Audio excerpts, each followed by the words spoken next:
आप सभी विद्यार्थियों को मेरा नमस्कार। मैं धर्मेंद्र जाट आज एक महत्वपूर्ण टेस्ट को लेकर आपके साथ में हूँ। आज हम बात करेंगे टेट्राजोलियम टेस्ट की। टेट्राजोलियम टेस्ट हम लोग सीड की वाइबिलिटी को टेस्ट करने के लिए लगाते हैं। हम लोग ये जानना चाहते हैं कि बीज जो है वो वाइबल है या नहीं, क्योंकि अगर बीज वाइबल होगा तभी वो अंकुरण करेगा, अगर सीड डेड होगा तो वो अंकुरण नहीं कर पाएगा। तो हमें जिन भी सीड्स की वाइबिलिटी को टेस्ट करना होता है तो उसके लिए हम जो मेथड फॉलो करते हैं उसकी बात हम लोग करेंगे। पहले हम लोग क्या करते हैं, सबसे पहले जो है वो वर्किंग सिंपल तैयार करते हैं। जो हमारा सीड लॉट होता है उससे हम लोग 100 सीड्स लेते हैं और 100 सीड्स लेके उसका कार्यकारी नमूना जो है वो तैयार करते हैं।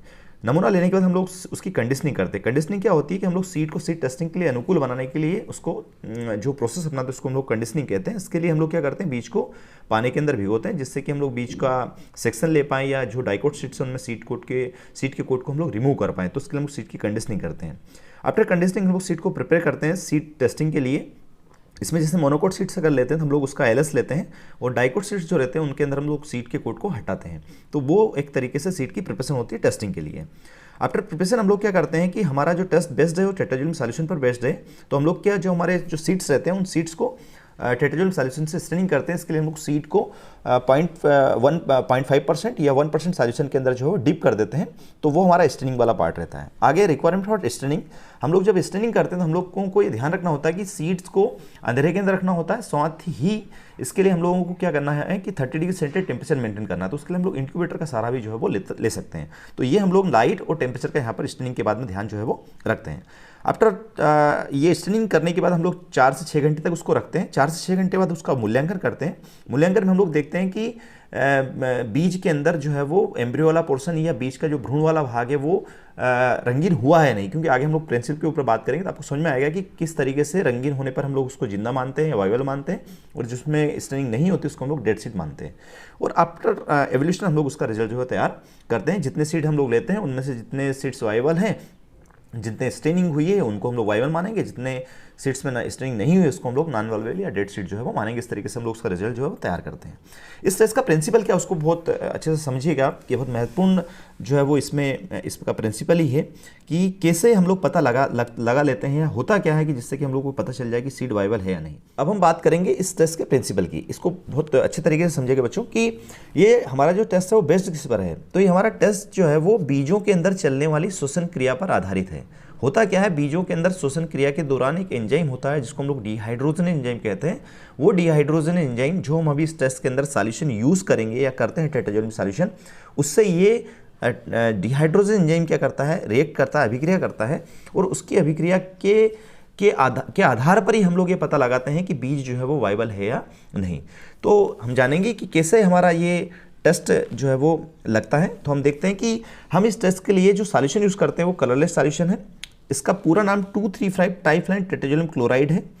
ये मार्केट में साल्ट फॉर्म में मिलता है। हमने जब टेस्ट करना होता है तो हम लोग क्या करते हैं, इसका सॉल्यूशन तैयार करते हैं। इसके लिए हम लोग इसको पानी के अंदर घोलते हैं। जब हम घोलते हैं तो हम देखते हैं कि कलरलेस सॉल्यूशन जो है वो रहता है।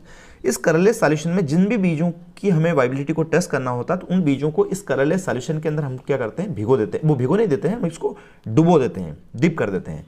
और डिप करके हम लोग देखते हैं कुछ समय पश्चात तो कुछ अभिक्रिया होती है। वो क्या होती है आप समझेंगे। होता क्या है कि जितने भी बीज होते हैं उन बीजों के अंदर जब श्वसन क्रिया होती है तो श्वसन क्रिया के दौरान एक एंजाइम होता है जिसको हम लोग डिहाइड्रोजन एंजाइम बोलते हैं। यह डिहाइड्रोजन एंजाइम क्या करता है कि हाइड्रोजन को रिलीज करता है। आप जब देखेंगे NADH, NAD, NADHP, NADP, मतलब ये टेट्राजोलियम सॉल्यूशन क्या करेगा, ये हाइड्रोजन जो इसके अंदर उपस्थित है इसको रिलीज करेगा। जब इसको रिलीज करेगा तो ये हाइड्रोजन, ये जो रंगहीन टेट्राजोलियम सॉल्यूशन है इससे मिलेगी, रिएक्ट करेगी, अभिक्रिया करेगी। आप देखेंगे एक हाइड्रोजन यहाँ पर जुड़ गया है, यहाँ नहीं था, यहाँ जुड़ गया है। एक ये क्लोराइड से एक हाइड्रोजन यहाँ पर जुड़ गया है। जब ये हाइड्रोजन इससे मिलेगा तो रेड कलर का फॉर्मेजन बनेगा। अगर रेड कलर का फॉर्मेजन बनता है इसका मतलब बीज वाइबल है। कैसे कि अगर मान लीजिए रेड कलर का फॉर्मेजन तब बनेगा जबकि हाइड्रोजन रिलीज होगा। हाइड्रोजन को रिलीज कौन करेगा, डिहाइड्रोजन एंजाइम। डिहाइड्रोजन एंजाइम क्रियाशील कहाँ पर होता है, जहाँ पर श्वसन क्रिया होती है। और श्वसन क्रिया अगर हो रही है इसका मतलब बीज क्या है, जिंदा है। इसका मतलब जिन बीज के भ्रूण वाला भाग या जिस बीज का एम्ब्रियो वाला पोर्शन रेड कलर में कन्वर्ट होगा वह बीज जो है वो वाइबल सीड माने जाएंगे। अब इसके लिए हम लोग करते क्या है, प्रोसेस कैसे अपनाते हैं उसके बारे में हम लोग अब आगे बात करेंगे। टेस्ट लगाते कैसे हैं उसके बारे में हम लोग बात करेंगे। जब भी हमें जिन भी सीड्स का टेस्ट लगाना होता है उसका वर्किंग सैंपल लेते हैं। आज हम मक्का के अंदर ये परीक्षण करेंगे कि मक्का की वाइबिलिटी को हम लोग कैसे टेस्ट करते हैं। तो हमने सबसे पहले वर्किंग सैंपल लिया था और वर्किंग सैंपल लेके उसको पानी के अंदर हमने भिगो दिया। पानी के अंदर भिगोने के बाद हमने इसको 14 घंटे तक रखा। बीजों को हम लोग 14 घंटे तक रखते हैं। 14 घंटे रखने के बाद हम लोग जो भिगोया बीज रहता है उस बीज को इस तरीके से बीकर से निकालते हैं और निकालने के बाद फिर हम लोग क्या करते हैं कि जैसे मक्का में अगर टेस्ट लगाना तो हम लोग क्या करते हैं कि ब्लेड की सहायता से इसका लॉन्गिट्यूडनल सेक्शन लेते हैं। जैसे हमने यहाँ पर ये देखिए ये बीजों का लॉन्गिट्यूडनल सेक्शन लिया है। इसमें हम लोग जब सेक्शन लेते हैं तो ये बात का ध्यान रखना होता है कि जिन सीड्स का हम लोग सेक्शन लेते हैं उनमें से एक पार्ट को रखते हैं, एक पार्ट को हटा देते हैं।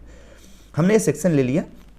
अब सेक्शन लेके हम लोग क्या करते हैं कि जो टेट्राजोनियम सॉल्यूशन है उस टेट्राजोनियम सॉल्यूशन को इस जितने भी सीड्स का सेक्शन लिया है उनके अंदर इस सॉल्यूशन के माध्यम से सारे बीजों को इसमें भिगो देंगे, भिगो नहीं देंगे, डुबो देंगे। क्लियर है? आप देखेंगे इस तरीके से हम लोग उसके अंदर डिप कर देंगे। डिप करके हम लोग क्या करते हैं कि इसको 2 से लेकर 6 घंटे तक 30 डिग्री सेंटीग्रेड टेम्परेचर पर अंधेरे के अंदर रखते हैं। डार्कनेस जहाँ रहती है वहाँ पर हम लोग उसको रख देते हैं। 30 डिग्री सेंटीग्रेड टेम्परेचर मेंटेन करना होता है। 2 से 4 घंटे या 6 घंटे बाद हम लोग देखते हैं कि इस तरीके से हमारे पास में रिजल्ट आता है। हमने 10 सीड्स लिए थे। आप देखेंगे यहाँ पर जो सीड्स हैं उन सीड्स में जो कुछ सीड्स हैं उनके एम्ब्रियो वाले पोर्शन जो है आप देखेंगे कि रेड कलर के हो गए हैं और कुछ बीजों के एम्ब्रियो वाले पोर्शन रेड कलर में कन्वर्ट नहीं हुए हैं। आप देखेंगे यहाँ पर, आप देखेंगे हमने यहाँ पर जो 10 सीड्स लिए उनमें से ये वाला सीड, ये सीड, ये 1 2 3 4 5 6 7 8, ये जो 8 सीड्स हैं इनके भ्रूण वाले या एम्ब्रियो वाला पोर्शन पूरा लाल हो गया है।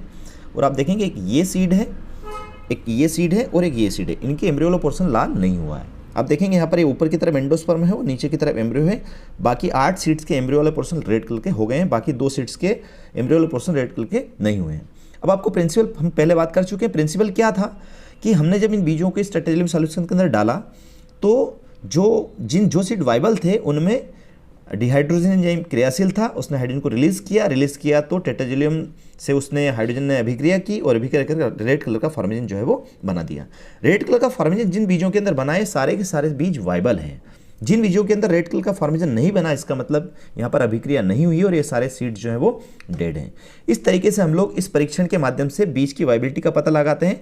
आखिरी में हम लोग इसका एवोल्यूशन करने के बाद रिजल्ट तैयार करते हैं। जैसे हम लोगों ने 10 सीड्स लिए थे, 8 सीड जो है इसमें वाइबल है, इसका मतलब इसके अंदर वाइबिलिटी का परसेंटेज 80 है। हम लोग नॉर्मली जब टेस्ट लगाते हैं तो 100 सीड्स लेते हैं।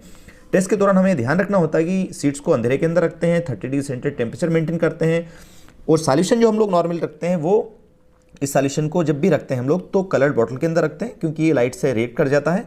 तो हमें ध्यान रखना होता है कि इसको कलर्ड बॉटल के अंदर हम लोग इसको रखें।